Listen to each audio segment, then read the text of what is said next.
Today I want to talk to you about how you can enjoy the feast and then tell the news. I'm going to read to you from 2 Kings chapter 7, verse 9.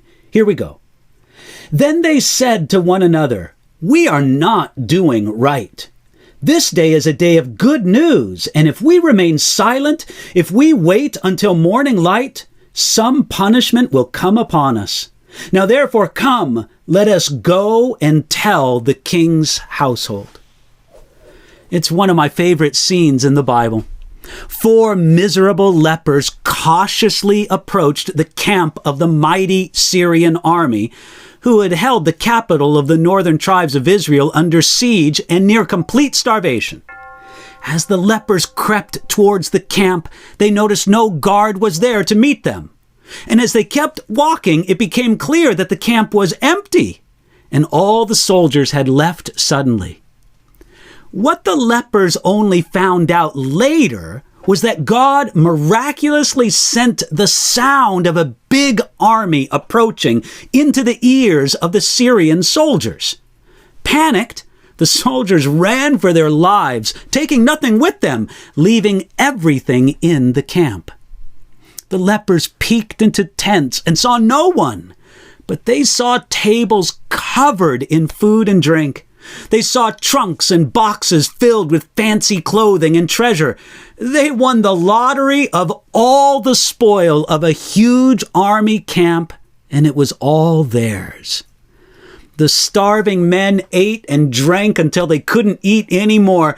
They tried on the fancy clothes and some of the treasures. It was a little piece of salvation, of heaven on earth, for those 4 unlikely lepers. Suddenly, something came to mind.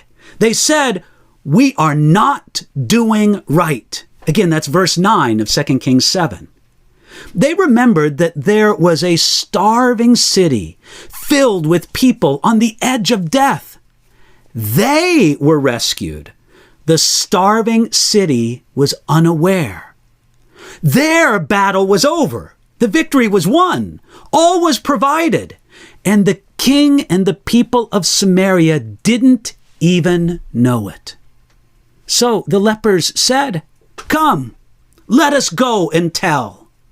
The lepers rightly enjoyed God's miracle, but they also realized that the gift gave them a responsibility to share it with others.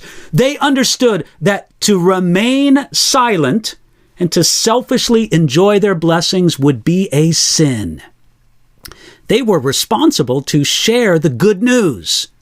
And it would be wrong if they did not tell others, hey, the battle is over, the victory is won, and all is provided. But make no mistake, they enjoyed the feast first before they told others about it. So here's a 2-point plan for you. Enjoy the feast of what God has given to you in the good news of who Jesus is and what he did for you. Number 2, find a way to tell a starving world about it. Remember, this day is a day of good news.